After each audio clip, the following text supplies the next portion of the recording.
Jason Siegel is in his ninth year as president and chief executive officer of the Greater Orlando Sports Commission. Let me interject. This is probably one of the most invisible economic development programs in Central Florida. Wait till you hear the story. It actually serves Orlando, Lake, Orange, Osceola, and Seminole counties to bring sporting events to the community.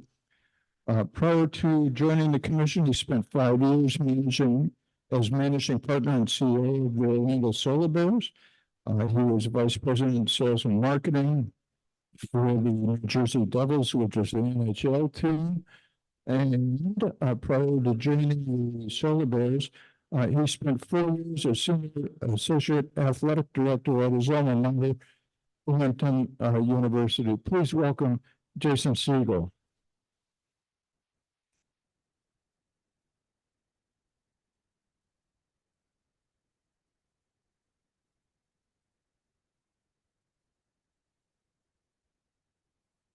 Let's start. We'll start with a video.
Really excited. First, thank you for having our organization. Kyle Sterling and I, we had a long walk from the Kia Center. That's where we're officed out of. But when I got the email from Bill, I'm really excited to be able to join you today. This community, especially in our tourism community, rests heavily on the shoulders of the incredible work that Bill and his team did a few years ago. So I'm very appreciative for all of your efforts, and it was exciting to get the email and be able to come out and spend a couple minutes with you all here today. Lots of great news to share. Anyone from the Sentinel here today? Great, then I'll share it. Okay, good. A little bit of context. Sports commissions in the United States, probably 10, 15 years ago, maybe there were 100 sports commissions. At the current moment, there's about 600 sports commissions now in the US. In the state of Florida, maybe there were 15, 18. There's 43 sports commissions in the state of Florida. Goodness, there's only 63 counties in the state of Florida. So just about every county has an entity like ours that are using either tax dollars or incentives incentives or private funding as an incentive to bring big sporting events into their communities. For us here in Orlando, in one of the top 15 markets in the U.S., that can look and feel a little bit different than maybe some of the other communities around Florida in the U.S. But if you take a look on the screen, no surprise to any of us in the industry, Florida was ranked #1 as it relates to visitation and impact amongst sports tourism, the amount of folks traveling into the state for you name it, every youth and amateur event, Super Bowls, and many other great events, whether it's WrestleMania or Final Fours. Our partners in Miami and Tampa and Jacksonville and across the state have had long histories of hosting major marquee events. A little bit about us. Very simply, our mission is to drive economic impact through sport. First and foremost, Bill and I were talking about, heads and beds and room nights. So deriving an economic impact through that visitation, folks spending money directly in our community, driving our economy through visitation, 75 million visitors just this past year. Segmentation-wise, sports was somewhere in the neighborhood of 3 to 4%. Here in Orlando, it's closer to 8-9% now. Some of that is on, the great work that our partners at the Convention Center and Kia Center and Camping World and so many of the venues. We operate and work, as was mentioned, within the 4 counties, Osceola, Lake, Seminole, and Orange County, and of course with the city of Orlando, in close concert with our friends at the state in Tallahassee. So first and foremost, drive economic impact. Secondly, market the destination. So via, any kind of residual or organic media that's going to be driven through the events that we're hosting here. We typically host about 65 to 75 events annually, drive somewhere in the neighborhood of about $500 million a year in business, and have been very fortunate to have these great relationships with our elected officials in those communities, but also with the event organizers that we're bringing into the market to work with our venue management teams. I'll show you on the map here after a video, currently working with about 80 different venues across the 4 counties in the city. So quite a bit of activity. We were probably closer to 50 events a year, $150 million in impact. But in the last 5 to 10 years, there's been a big rush in all the counties, frankly. Orange County is certainly getting their share. Downtown is getting their share. But booming in Lake County and Seminole County, and of course Osceola, with as much elasticity and growth as they've had, doing quite well in Osceola County as well. About a little over a year ago, Orlando was named the #1 sports destination for sporting events, and just a little video here about some of that news and the nice recognition that our community received.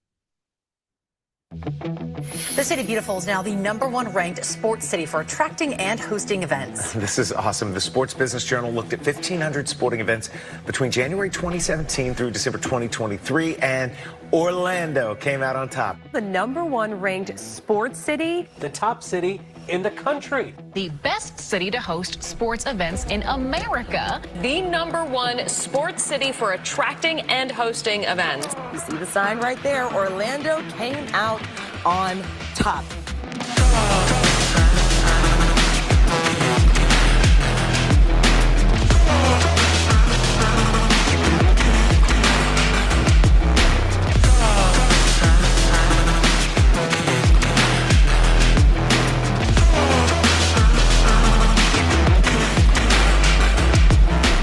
Good morning, everyone, and welcome to ESPN Wide World of Sports at the Walt Disney World Resort.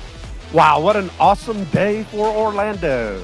Around City Hall, we like to say these are the days we live for, and these are truly one of the days we live for and that we'll remember. I think we have absolutely grown into the sports destination in this country, and it's because of the great collaboration and partnership we have between the various local governments, Go Sports, Florida Citrus Sports. We can host any event that the world can bring to us.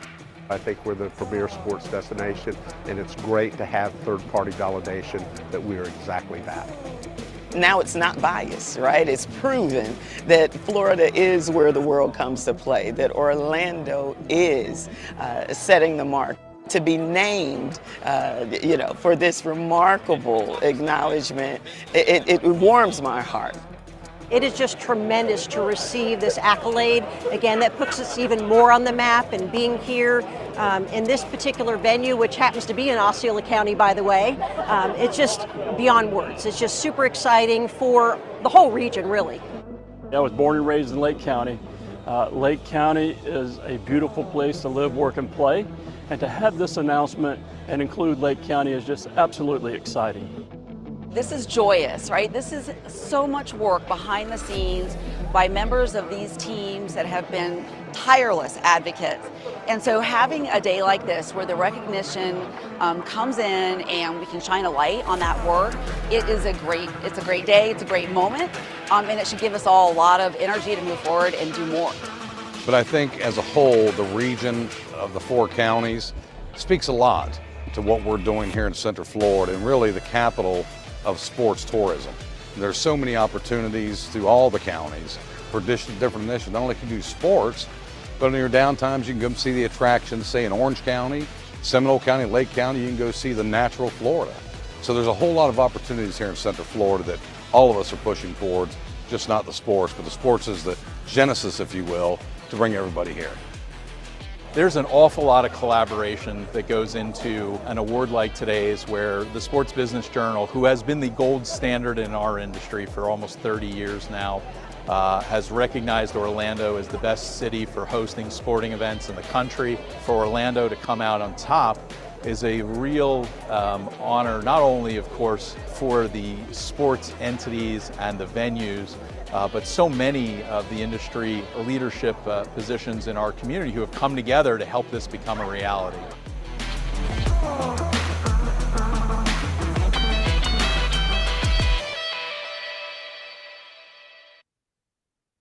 We've got a team of 12 that works behind the scenes to bring a lot of that activity and business. We pride ourselves on our activity, though, here in the community.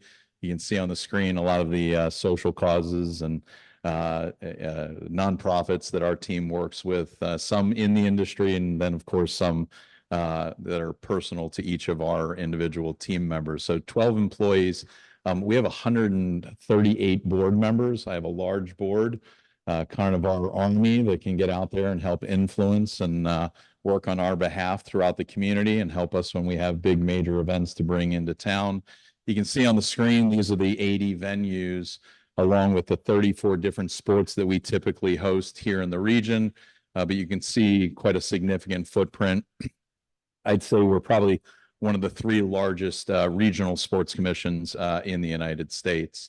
A little bit of sort of how the pie is divided amongst the events that we bring in. 75% of the business we do is youth and amateur. So when the AAU is at the convention center with volleyball tournaments or basketball tournaments, you name it, ECNL is up in Seminole County playing soccer. The list goes on and on. 75% of that business is youth amateur, and the rest is probably divided almost equally along the lines of NCAA championships and major marquee events that we do at our big stadiums. But most of the time we find ourselves in that youth space. From a business development standpoint, our sales team is traveling the country. We go to about 12 to 15 trade shows a year, many overseas, as we've started to continue to invest in our international opportunities. Bill will tell you the value of an international visitor is just about 2 to 3x what a domestic visitor will be, but we spend an awful lot of time on the road. We have about $4 billion worth of bids out through 2034. So not unlike the convention center where we're trying to book out 10, 15, 20 years down the road. A lot of our bid processes last 4 or 5, sometimes 6, 7 years to get a big event to come into our market. A typical show that we go to, we'll meet with a lot of heads of sport. From an Olympic standpoint, there's probably about 60 different sports. From the NCAA, you'll see somewhere in the neighborhood of 40 to 50 different sports sponsors. So we'll meet with the either advisory groups and boards of those directors that make the decisions on behalf of those sports. If it's the NCAA, in the case of Olympic sports, whether it's the U.S. Olympic and Paralympic Committee or it's the International Olympic Committee, will then go and meet with the heads of each of the governing bodies themselves individually to help take a look at what the opportunities are to bring events here to Orlando. You can see on the screen a myriad of different opportunities. Right now, we're working on everything from Women's World Cup in 2031, taking a good look at Rugby World Cup in 31 and 33, an Olympic event in 28. We're bringing the Women's World Championships here in 2027 for women's volleyball, a renewal of the big AAU volleyball deal down at the Convention Center, WrestleMania, you name it, the list goes on and on. We're probably, juggling somewhere between 100 to 150 proposals at any one time, looking for opportunities for our community. So really proud of those business development efforts. Of late, spending a lot of time in the international markets. We've led a number of delegations overseas to London and Lausanne, Switzerland, where the International Olympic Committee is headquartered. Zurich, that's where the FIFA team is headquartered. Of course, the World Cup will be here next summer. We had Club World Cup here in Orlando. Hopefully the women will be here in 31. So just some images and pictures from our travels around the world, out trying to bring business back into our community. That's the Paris Olympics. Met with about 9 or 10 different sports while we were there. And, like I mentioned, a trip to Lausanne and a number of other places.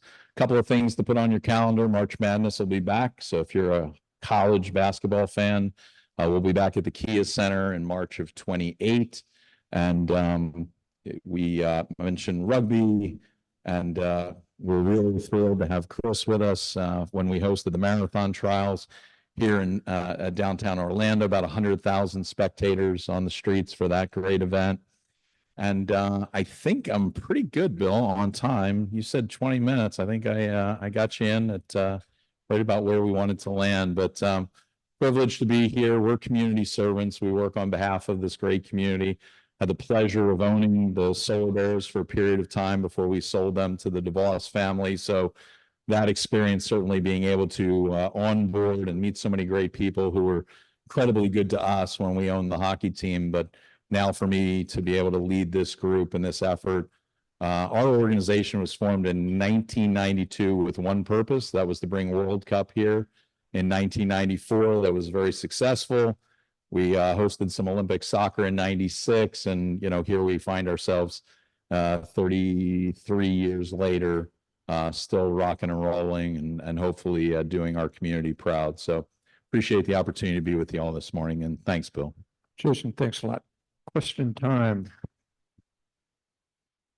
Thank you. What you do to our community. I came here 60 years ago, and it's grown. I came here before Disney.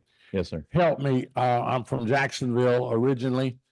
My team, the Jaguars, have elected to come here and have their football season, but it's based on one condition, that the Citrus Bowl is redone.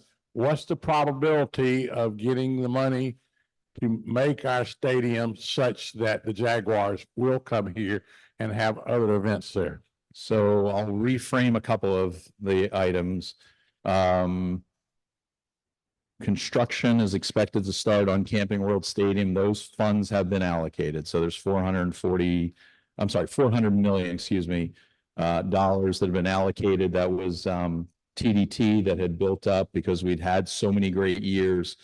For those that aren't following, there's a tourism development tax that's collected, a percentage of earned revenue from the hotel room tax, essentially a bed tax. Because of that, $400 million put into Camping World Stadium, $226 million is going to go into Kia Center. If you've been to a Magic game, you see all the new scoreboards and LEDs and a lot of work. $90 million into the Roth Tower at UCF, and a little over $500 million going into the Convention Center for an expansion there. Not to mention an investment in sports and an investment in the arts. So the good news is dollars are allocated. Construction should start right after the new year. And all the expectation is all of that would be done summer of 27, which would open the door to what still has to happen, which is the NFL owners have to vote to agree to allow the Jaguars to come here and play. So hopefully that's soon and that's on the horizon. But until that happens, no news for sure. Hey, thank you, Jason. Yes, sir. Appreciate your talk and very informative. Two things you mentioned. You mentioned 80 events around 80 venues around the 4-county area. Yes, sir. Of the events we've had, what's the one that's probably made the biggest economic impact of the 500 million total? Yeah, it's not even close. It's that AAU volleyball tournament every year at the convention center. This past year, we had 6,600 teams. So start to do the math, 30, 40 individuals per team. So athletes plus mom and dad, sometimes both mom and dad. So you start to extrapolate and do all that math. It's about a $300 million a year piece of business.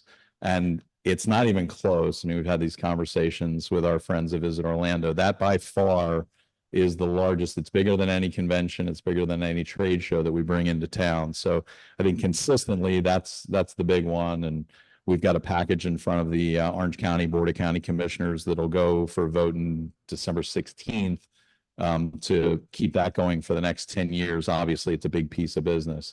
As far as all of the rest of it, I mean, my goodness, there's so much great work that's being done, whether it's ESPN Wide World of Sports or Steve Hogan and the folks at Florida Citrus Sports with the bowl games and some international soccer.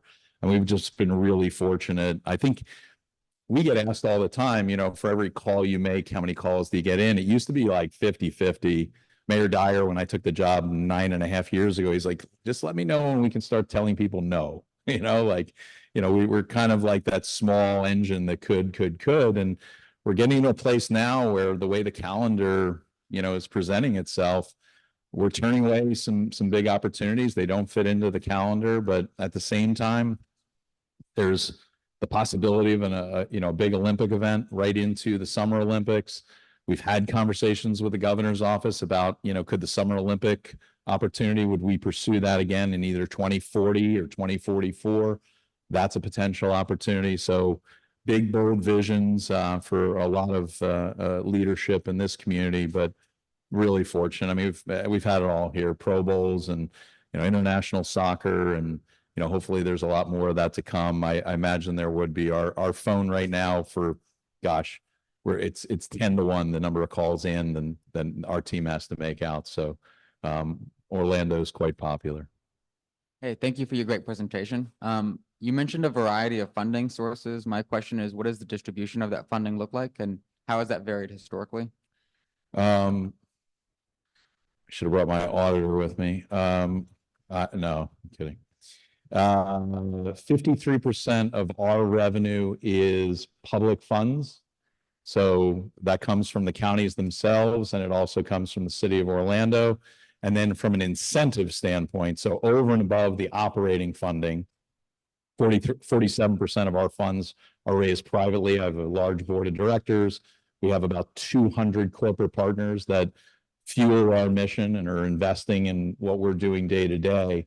Over and above that, each of the counties and the state have mechanisms in place where we can apply for grants, and through that application process, get additional funding. So when you read in the newspaper that to bring WrestleMania, we invested $1 million in grant funding to incentivize, those dollars are either coming out of general funds or they're coming out of TDT funding.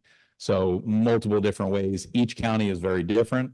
So our team has to really understand that grant writing process and know exactly what is allowable, not allowable, what's permissible, not permissible. And then the cycles get interesting too, because there are a lot of times where we get presented with an opportunity and our event organizer may have gotten kicked out of a different state. They had something in a different venue somewhere else in the United States. They're looking for a new home. They want to make sure that we're flexible and nimble enough to be able to react quickly. We're really good at that if we have availability, if we have the space. And at the same time, we're also really good at, putting our head down and going after a 6, 7, 8-year exercise as well. But multiple funding partners. A few years ago, the late great Pat Williams came and spoke to the club about the possibility and probability We love Pat. of getting baseball here in Central Florida. Yes, Has that ship sailed, or where are we with that? It's hard to say. I mean, we're monitoring the situation like everybody else. I think certainly the sale of the Tampa Rays, I'm sure, changed the complexity of, those conversations. I think there was some hope and there was a group that was formed. We've all read those stories. Joni Sherm was the architect of our World Cup bid back in 1992 when we hosted the World Cup in 94. I remember going to Joni's house one day and she's like, hey, come over, have tea or coffee, whatever it was that afternoon. And I love Pat, and sure enough, Pat was sitting on the couch and we spent 3-4 hours that day talking about his thoughts around, this is 5-6 years ago. I'm a Philadelphia guy, so he and I had connected immediately on our Philadelphia roots, but and my son plays basketball with his grandson, but a big hill to climb. I mean, just a really, really big hill to climb. Stadium relocation of a current, franchise, an expansion franchise, possibly the amount of money that would go into the investment needed. Is the market right? Who owns the territory? So territorial rights. A lot of variables to navigate. You never say never, but right now we're certainly monitoring the activity of that group, who has sort of splintered a little bit. I think some of the folks that were involved have now gotten involved with the Tampa group. Remains to be seen. I saw a news story last night about the improvements and renovations to the St. Pete venue, which again, what does that mean for the future? A lot of speculation. Would they move to Jacksonville? What would happen? Would it be downtown Orlando? I drive. So we're following all of, the narrative around that possibility. There's no bigger baseball fan than me. I grew up in Philadelphia, and, my father's from Brooklyn, and, so I grew up following the sport. I just think, we've got a ways to go, and, those conversations were being had, and certainly with Manfred and Major League Baseball, and we got a taste of, part of that process, but they still, to be honest, Major League Baseball still hasn't even addressed their expansion plans. You hear Charlotte, you hear Nashville, you hear about, Oakland moving, eventually to Vegas, and, remains to be seen. As a retired cyber athlete, I competed in Texas and Anaheim and so forth, and I'm noticing that the companies are the ones that are attracting and starting their events and getting like Riot Games and Activision and Blizzard Entertainment and so forth. When are we going to get a city saying this is where we want to build? You have EA Sports, you have a lot of stuff here where we want the $200,000 tournaments, not the $400 and this, that, and the other. When are we going to get real esports here in Orlando? Yeah, and we've been kind of, right there on the cusp. I think that you're right. Having great stakeholders like EA, great partners at Full Sail, conversations that we've had with Dr. Cartwright and the folks at UCF. I think, the bones are here, and there's certainly enough bandwidth to do what we would need to. Can we flex up and flex down to create an environment? We hosted 2017. We had a big event over at Kia Center. What's interesting in the gaming space is, as far as like major big arena competition, we're seeing it flatten off just a little bit, and we're not seeing the promoters not nearly as hungry as they were prior to COVID. So before the pandemic, there was a lot of action. There was a lot of activity. We were bidding on DreamHack, which is a big trade show. We took a stab at it just a couple of months ago, and they're going to kind of sit tight for a little bit for the next couple of years. So we've looked at some of the combination of trade show and competitions, but whether it's Fortnite or all of the good opportunities there are, Call of Duty. I mean, we know what we're doing in that space. Just not getting the volume of RFPs, requests for proposals, and applications to bid on those types of big, bold opportunities that we were prior to COVID. And I guess that somehow in the mix, those competitions are played so well online and virtually that the idea of 15, 16-year-olds packing an arena to watch it live in a stadium, I don't know if the energy's there right now. We'll have to see, but we'll keep an eye on it. And, you know, hopefully we get to a place where, I mean, listen, Full Sail's killing it. I mean, the amount of activity there. I love what they're doing with EA. They're going to have, Army Navy is coming up, right? There's a big, on December 9th, they're doing an activation. They've been doing a lot of cross promoting with each other. So really excited about what John Sabor is doing at Full Sail. And of course, Daryl Holt is best of show and the gold standard over here at EA. But we're there, we're ready. It's just a matter of finding those good opportunities, and the ROI has to be there. I will say it's expensive. And you know, if you've got the background, you know how expensive it is to go 10 up and 10 down in a big building like the Convention Center or Kia Center. So we need some of that pricing to come down to your smart cities and partners that can, you know, help, because an event like that, you just can't have a glitch. You know, the gamers, that's everything to them. That's a rain delay. Jason, we were talking earlier about the proliferation of athletic facilities going up around the counties that you serve. Talk a little bit about the implications of having all these new facilities.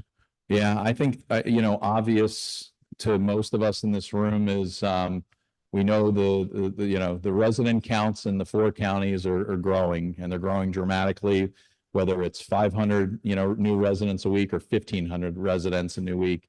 What we're finding and what we're seeing and what we're having, you know, quiet conversations about is the mix between residential use of new venues or existing venues that need to be upgraded versus travel ball that can help actually pay for the expense of building new venues. I think Boom Bus Stadium and Seminole County is a great example. They've just now put a tourism development district in place in Seminole County so they can continue to build. I think everybody's well aware that it's getting harder and harder to find time for kids to play Little League or get out on the soccer fields. There's a lot of congestion. I have 4 children. I see it. I'm at Bishop Moore High School, and there's, you know, thousands of kids bopping back and forth between all the fields there. So I think ultimately, you know, it'll be really interesting to watch the progress of potentially this dynasty project in Ocoee, or there's a Legends project out in Winter Garden. There's a group, Olympus in Lake County, the TID project that's going to come out of the ground in Seminole County. Even, you know, Westcourt here in downtown. There was some news in the Business Journal about the Wolf family that owns Orlando City and Orlando Pride developing in Osceola County down by Osceola Heritage Park. There's an appetite for it because obviously our community continues to grow to be able to sustain all of that activity that's required with so many kids and grandkids, of course, playing here in our community. We're building more middle schools, we're building more high schools. That's great, but there's such a demand for club sport and recreational sport over and above that. So we want to be good partners and conduits to help make those things happen. And the way to do that is to help them pay for some of those projects by driving more visitation and bringing tournaments and putting activities in the venues. So it kind of goes hand in hand. We're seeing churches develop their real estate and putting, you know, there's a couple of conversations that we've been having where, you know, a couple of churches have decided, hey, we're going to, you know, build more fields around the church, or we're going to add basketball court or add a rec center because it keeps the families close to the church. It's, you know, so there's a lot of movement, a lot of activity. I think, you know, certainly as we continue to grow, I think when I got here, we were the 18th largest, you know, metro in the US. And when we're down to 15, we'll probably be 14 or 13 here pretty soon. So, Bill, it's has to happen because ultimately I think, you know, the residents will demand it of their communities. Let me follow up on that a little bit. With all the facilities going up, in your world where you're out going to solicit people to come in, you need the quality facilities.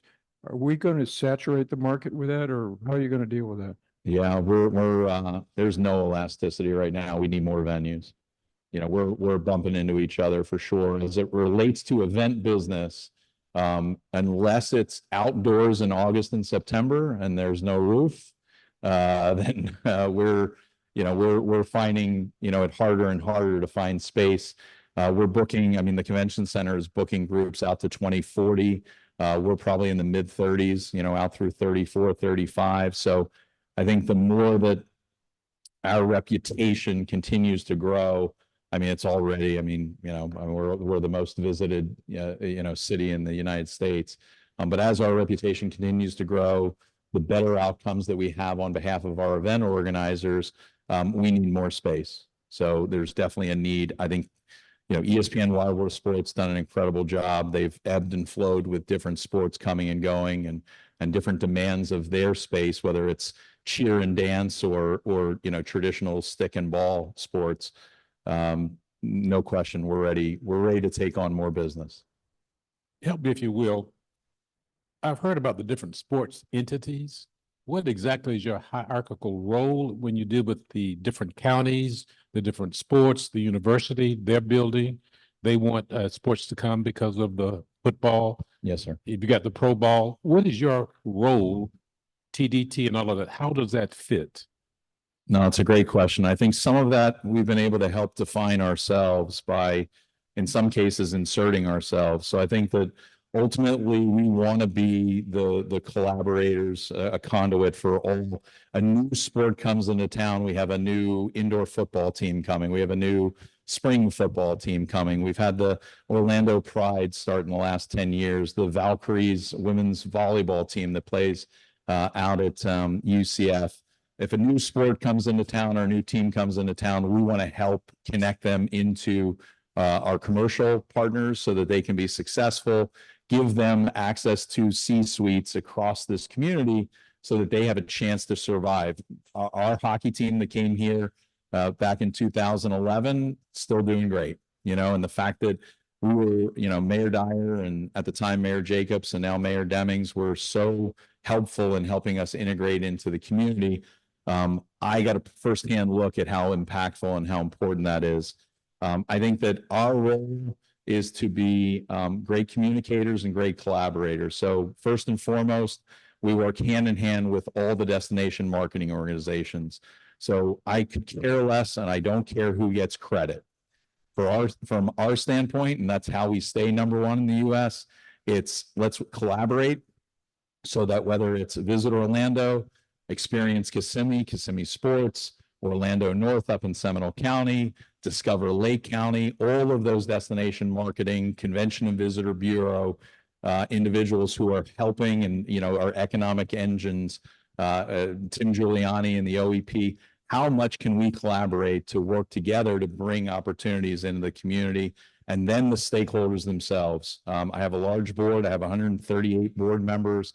Everybody's there at the table so that when FIFA comes to town and we have an opportunity to bring a big event, Disney is sitting next to Universal, Advent Health sitting next to Orlando Health, everybody in the room together to lift and rise the tide, and rise the boats here within this great, movement that we've had here in the community. So we work hand in hand with all of the agencies, whether it's ESPN Wild World of Sports, who's booking their venue, the venues themselves, they'll book their own business, but we want to be there to supplement and help and be great partners. Doesn't really matter. Like I said, I don't care who gets credit. We just want Orlando to win. I often get the question, because sometimes you appreciate this, we'll have an opportunity and they're bidding, Seminole County against Osceola County. So are they going to go to Boomba with baseball, softball? Or are they going to go to Austin Tyndall maybe down in? And, when I'm asked the question, where would you rather see it go? My answer is not Dallas, not Chicago, not LA, not Boston. We'll be fine. We'll spread the wealth here. As long as it comes to Orlando, then that's a win. So, but it takes a lot of collaboration. And I think this community has done a great job putting egos aside and not worrying about, who's going to, talk first at the podium. A lot of scissors, you cut the ribbon, there's a lot of scissors handed out. Jason, thanks for what you're doing. Thanks for a great presentation. Thanks, Bill. Keep up the good work.